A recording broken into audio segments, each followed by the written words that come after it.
All right, guys, thanks for clicking on the link to this one. So we are talking Red Sox like we normally do, and there were some pretty interesting news that happened adjacent to the Red Sox here the last 24 hours. So we had yesterday morning on the 27th, outfielder Teoscar Hernandez and the Los Angeles Dodgers are in agreement on a 3-year, $66 million contract. Sources tell ESPN the deal includes a fourth-year option for $15 million, a little more than $23 million deferred, and $23 million signing bonus. This obviously is pretty big news because the Red Sox have been looking for a right-handed power bat, and Teoscar Hernandez has kind of been at the forefront of a lot of that thought. We didn't really know what he was going to kind of sign for, but obviously, he signed a 3-year, $66 million contract. That's a pretty reasonable contract to a lot of fans, and I think people are kind of starting to get a little frustrated by the Red Sox because they just aren't spending money long term for actual like impact free agents. And I do kind of understand that. And that kind of was added onto it just a few hours later that day when Jeff Passan and John Heyman dropped another bomb, and that was right-hander Corbin Burnes and the Arizona Diamondbacks are in agreement on a 6-year, $210 million contract, sources tell ESPN.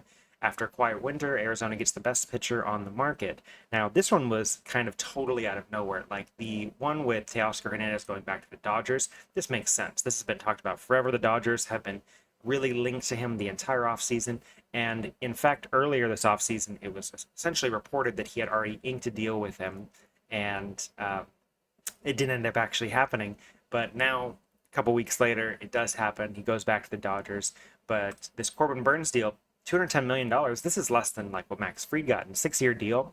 He gets an opt-out after the second year, and so he can potentially go back on the market pretty quickly. But everybody was assuming that this guy was going to get $250 million plus. And so this contract is pretty low. Now, one of the big factors to this, and this can't be understated, is that Corbin Burnes really wanted to go and live in the Arizona area. And so I think he did take a little bit less of a contract because he has his entire family that lives in Arizona. He's got infant children. And I know that this is a big factor for him because he is heavily involved with his family. And so some people are just like this. Like, you're not going to be able to convince them a whole lot otherwise. And if he got a reasonable contract from the Diamondbacks, I know that the Giants and Blue Jays were involved, and they offered more money. I think it was reported at $245 million, and he took $35 million less, guaranteed to be able to go to the Diamondbacks. I think there's an option on top of this that can bring it up to $245 million as well. But at the same time, there was more guaranteed money that he left on the table. Some people just do that. You can't predict that. And I don't think the Red Sox were ever going to go that figure for Corbin Burnes anyway, when you already have signed, Walker Buehler and have traded for Garrett Crochet. So let's break this down really quick. Where's the frustration coming from? Obviously, I think it's just because the Red Sox aren't spending long-term money. So I'm going to pull this document really quick. And this is kind of what the Red Sox have done this offseason. So everything in yellow here, this is the 26-man opening day roster, and then we have the rest of the 40-man on top of it. And then I've got some other guys here that potentially could be added. Oh, he actually got traded. So these are some other guys that are potentially, oh man, Teal's also on here, that are going to get added to the 40-man roster at some point or another, probably in 2025. But we have Crochet, Buehler, Chapman. Those are like the three biggest additions that we've had so far this offseason. And that makes a big impact, like when you actually look at this. But there's more additions to this than you actually think just by looking at it, because even though they haven't come from outside of the organization, you have guys like Lucas Giolito here, who was on the injured list all season, and then you have Garrett Whitlock, who was also on the injured list all season. So in reality, you've got 6 guys here that you've already added to the pitching side of it, which is pretty phenomenal. Honestly, I think this kind of rebuilds your entire rotation. And when you're really looking at this, 3 guys into the rotation right away. I do think Garrett Crochet obviously is going to start on opening day more than likely, unless some injury happens, God forbid. And we got Tanner Houck as a number 2. Walker Buehler, I think as a number 3 makes sense. Bayo as your 4. He's kind of been the 4 guy for the past few years. But Giolito as your number 5. And we have Cutter Crawford as the number 6 guy. That's a very good rotation. I mean, we're getting a lot out of this.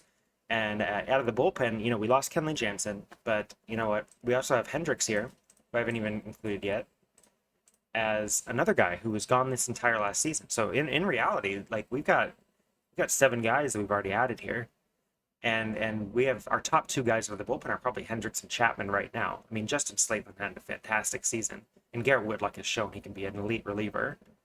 But in reality, like we've already rebuilt like the entire pitching side of this, so we don't really need Corbin Burns. It's kind of what I'm getting at. And so the people that are up in arms and frustrated about Corbin Burns, you're not frustrated that we lost it on Corbin Burns. You're frustrated that we're not spending money. And I can totally agree with that because the Red Sox are not spending money the way that they need to be. And I don't think anybody would really care that much if there were like extensions coming along with some of these other players that are within the organization. And honestly, I think that most Red Sox fans kind of want that, right?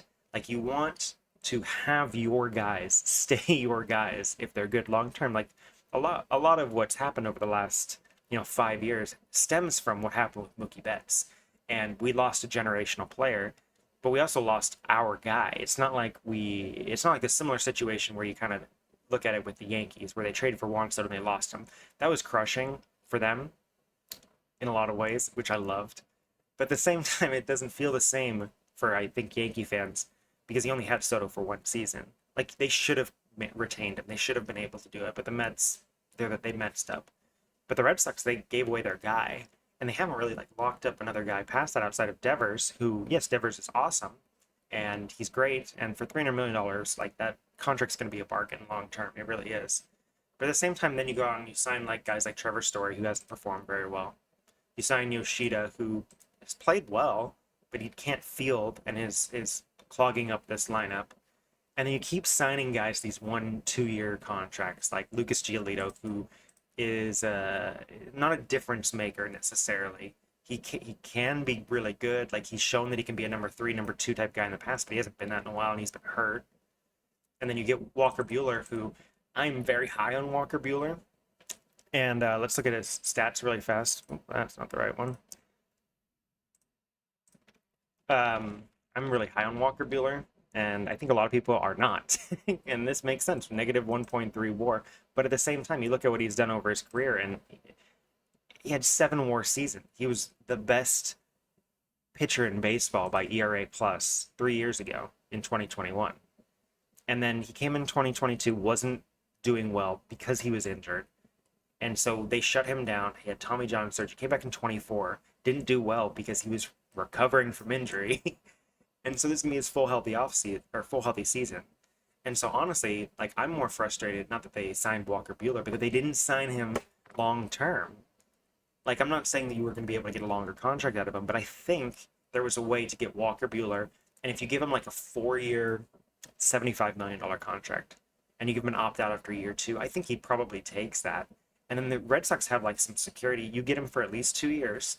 And so when he inevitably rebounds this year and does like puts up a 3 or 4 WAR season, which I think that he's probably going to do something like that. It wouldn't surprise me if he puts up something in this type of range right here, like a 3.26 ERA and gives you 182 innings pitched.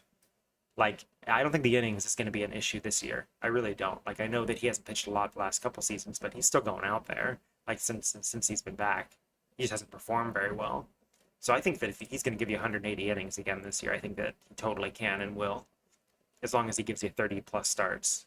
And so if he gives you a 3.26 ERA, I wouldn't be surprised. I really wouldn't be. If he's a top 10 Cy Young finisher this year, that wouldn't surprise me at all. And so just having him for 1 year, it's kind of annoying.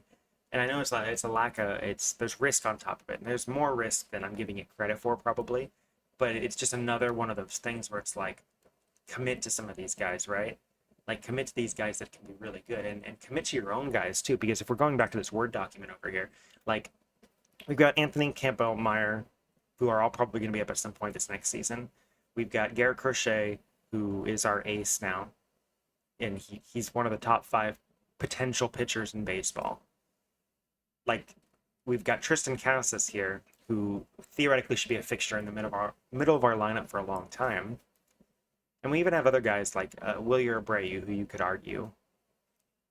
And like if they're going to be part of your long-term future and you want them to be part of your long-term future, just lock these guys down, right? Like what is the harm? Like you did it. The last guy that I can really think of besides Devers was Garrett Whitlock. They signed him to like a nice little 4 year contract after he did super well out of the bullpen 1 year. I think he had a nice extension or a 6 year contract. I think is what it was. And it was like 6 years, like $22 million pre-arbitration contract. Like, what are we doing? Like, do some of that with these guys. Like, I would be going to Christian Campbell and Roman Anthony in spring training and trying to offer them $100 million contracts. I would.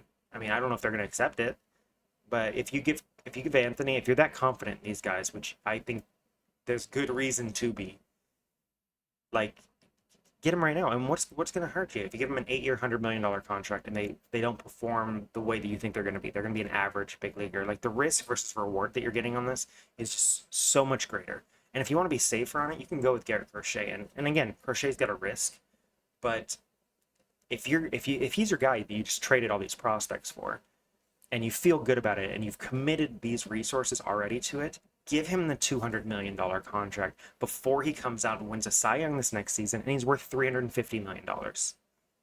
And I think if you go to him right now and you offer him, and I think he wants an extension probably, but Crochet's one of those interesting guys who's very young, right? And so he's going to be a free agent in 2 years, but he's still only 25 years old. He's going into his age 26 season. And so I don't think he's going to want like an 8 or 9 year contract. I really don't, because then he's going to be a free agent again at like 33. And so if you give him, like, say you offer him like an 8 year contract and you give him $200 million, 8 years, $200 million, I think he's less likely to take that than he would be a 6 year, $150 million contract. Because while he's shown what he can do, he's still pre-arbitration, so he's not going to make a ton of money. But you can override these next 6 years, and then he's a free agent again at age 31 after the 31 season. And we just saw what Corbin Burns got, right? And he's the same age. Like, he just got a $200 million contract. So he's age 30 right now. We just saw what Max Fried got, right? And Max Fried, he's going to be 31 this next season. He's going to be in the same boat, and they just got another $200 million contract. So you give him 150 now. He can go get another 200 in 6 years, whether it's from the Red Sox or somebody else. He can, by then it's probably close to a $400 million contract if he actually performs the way that he's done the past couple of seasons. He could go out and get like potentially an 8 year, $400 million contract. Just stupid to think about in that mindset for a pitcher. Like ooh, it scares me a little bit, but that's just where the market's heading right now. Juan Soto just got $700 million. So I think that, but this is the stuff that needs to be happening, and I think you're going to get people that are going to complain less about the Corbin Burns contract and the Teoscar Hernandez contract if you're just locking up your guys. And so that's the crux of it all for me. Now going back to like what the Red Sox actual roster is, I think that people aren't realizing how good this team can actually already be. Because let's just go back here. Like, we got Crochet, Houck, Bueller, Bayo, Giolito, Crawford, and we all know the pitching is what's going to win you ball games at the end of the day. Really, it is what it is.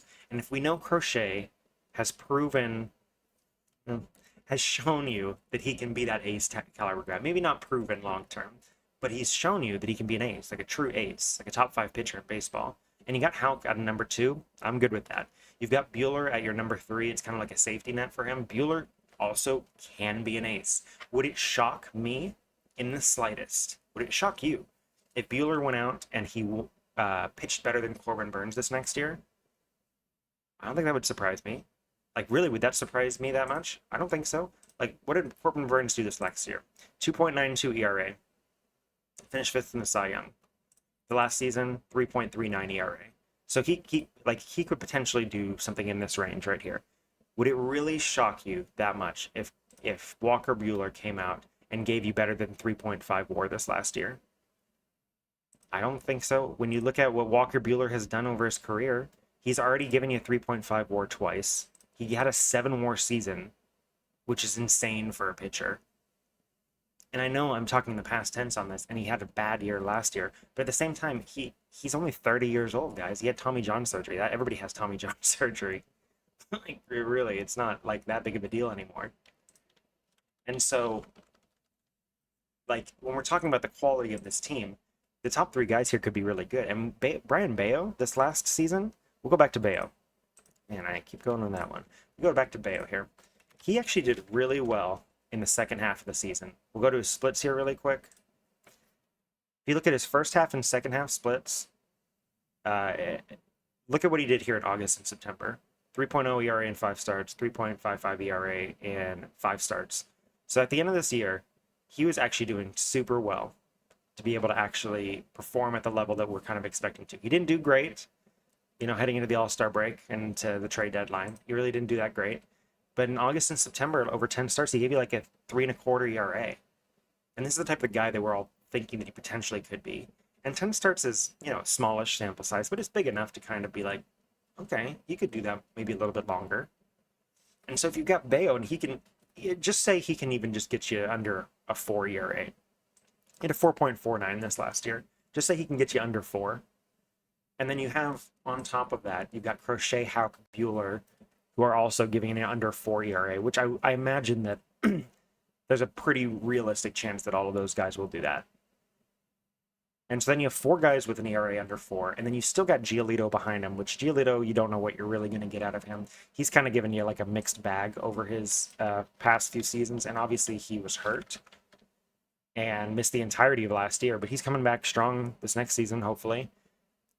So is he going to be this type of Giolito, or is he going to be more like the type of Giolito right before that was giving you a 3.5 ERA? I would venture to guess somewhere in the middle of here. But if he's a 4 ERA guy as your 5th starter, and then you still have Cutter Crawford behind you, who is maybe the most undervalued guy in the system, in the organization right now, but he went out and he gave you 183 innings pitched, 2 WAR, 4.36 ERA as your number 5 starter. That's exactly what you want. I don't care that he led the league in losses. If he's going out and giving you 183 innings as your number 5 starter, and he's giving you a chance to win every single day, he's going to be our number 6 starter this next year. Because we're not paying Giolito to ride the bullpen. That's just not how it's going to be. Like, Giolito's making $20 million a year. Cutter Crawford's making the league minimum still. And I actually think Cutter Crawford's a guy that potentially could get traded in spring training. I don't think that he has a chance to get traded right now. But when you look at, like, our depth, you've got Crochet, Houck, Bueller, Bayo, Giolito, Crawford. These is a really good 6 that all have proven track records of being able to perform at the major league level. But beyond that, you still have Cooper Criswell, who can give you some spot starts. I don't really like him as a starter. I like him more as long reliever, or like the first guy to the bullpen type guy. But then you've got Richard Fitz and Quinn Priester, and both of those guys are like MLB ready. Like, in different situations, if this was the exact same situation, but it was last season, we'd have Priester and Fitz both would be battling for a roster spot in an opening day rotation, and it'd be fine. But they don't have to, because we've got 6 proven guys above them. And if one of those guys made the opening day rotation, I'd be okay with it under a normal season. But again, we don't need to. It's just the depth that we have. We have extra guys where if 1 or 2 of these guys go down, they're ready to go. They can come up and actually perform probably. We saw what Richard Fitz could do in a small sample size. And oh my goodness, I need to just click out of that entirely.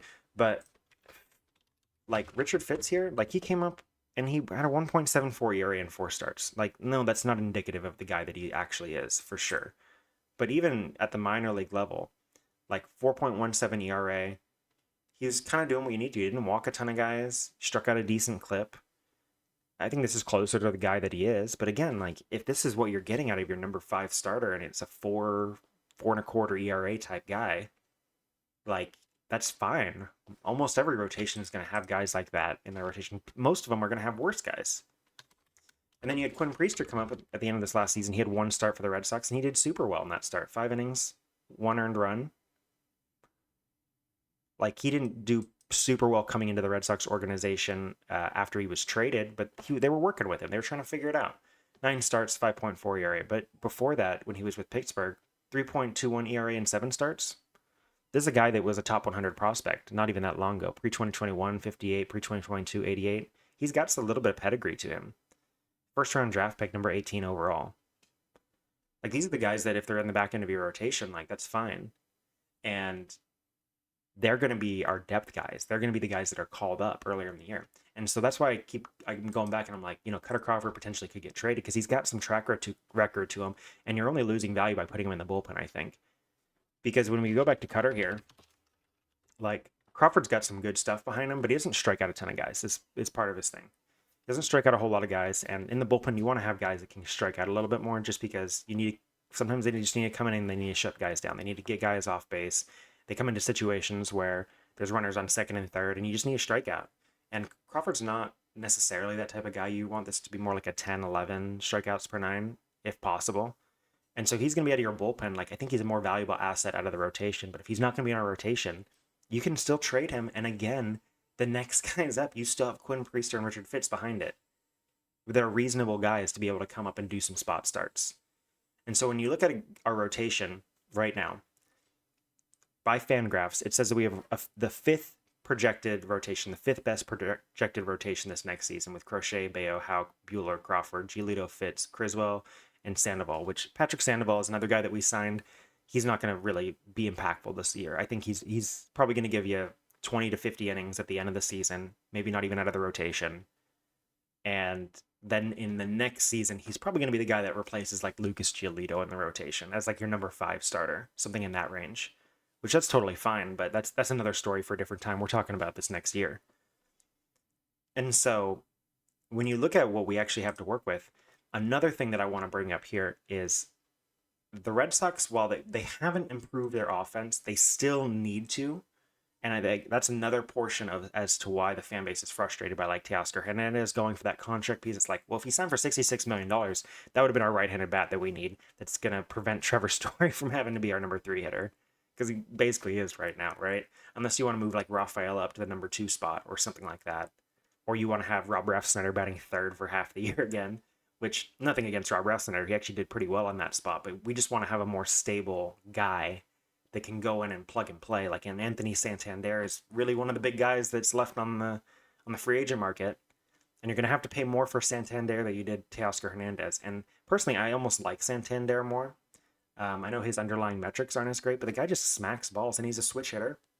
So I think that that'd be pretty interesting dynamic to be able to have a switch hitter, at the top of the lineup.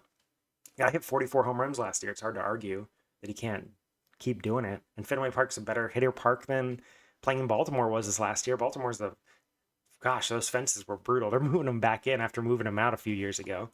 The reality of the situation is the Red Sox have improved significantly on the pitching side already, and they still have some room to work with. And all of their competitors in the American League have gotten worse, like every single one of them.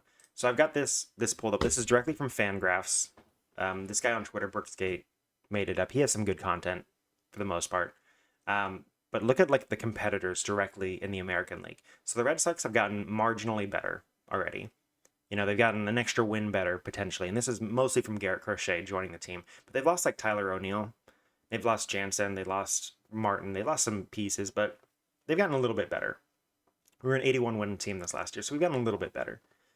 But all of our competitors, the Yankees, 3.6 WAR that they've lost this last year. So they're 3 or 4 wins worse, potentially. You got the Royals right next to them, 3.5 wins less. You've got the Astros, 2.5 wins less. You've got the Baltimore Orioles, 6 wins worse off than they were by losing Corbin Burns and Anthony Santander, who's probably going to be gone too. 6 wins worse. And when you look at like the standings this last year, if the Orioles drop 6 wins, that's an 85-win team. That's kind of where they're sitting right now in terms of what they potentially could be this next season.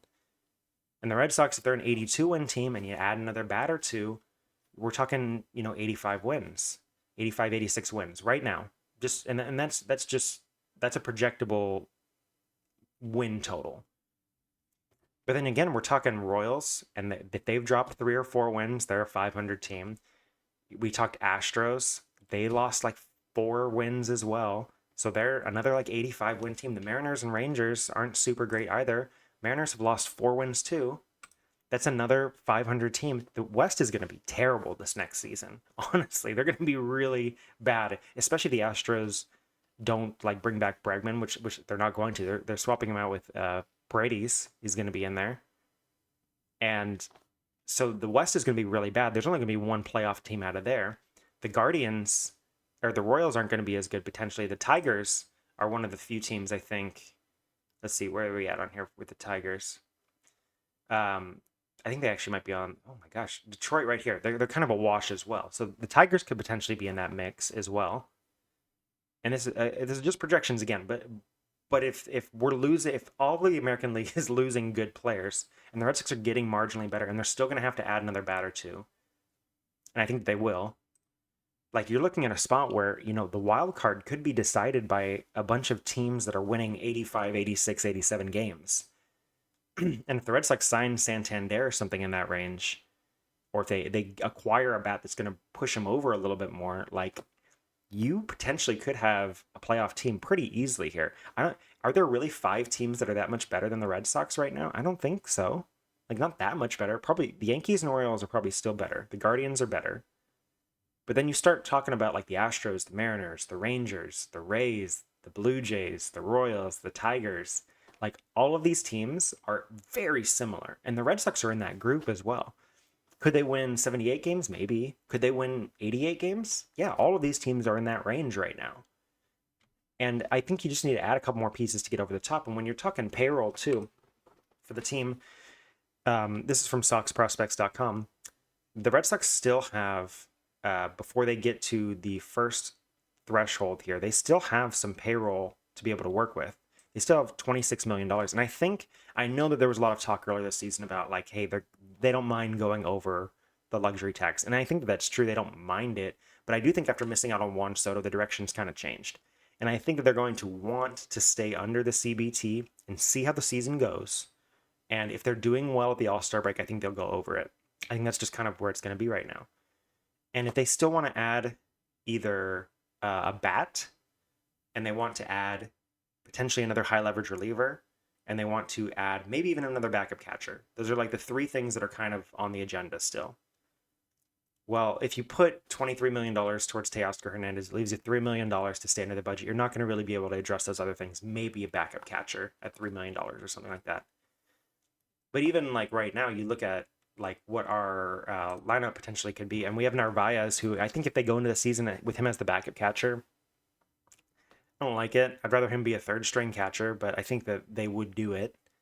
He's a defensive first guy that's going to be okay. We traded for him from the Yankees, so he's not a bad option, but he's right-handed, and I'd like to get a left-handed defensive guy to be able to offset Connor Wong.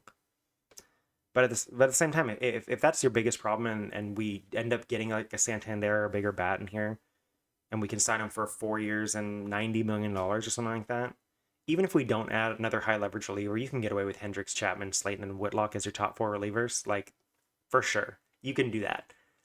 Because if you guys are forgetting too, like Justin Slayton here actually did super well this last season. He had a 2.93 ERA, 44 games, 55 innings pitched, 146 ERA plus, struck out everybody, didn't walk anyone. And this is one of the most encouraging things for I think him to be able to maintain it is he just didn't walk anybody this last year. He has good control and he strikes out at a good clip. He just goes after guys. So Slayton's actually a pretty elite reliever right now, to be perfectly honest. And then you have Whitlock, who he hasn't been a reliever for the past few years, but like look at what he has done as a reliever in the past.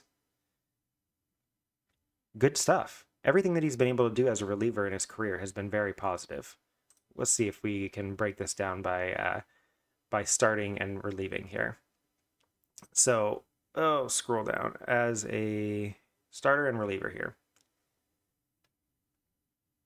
Not too bad.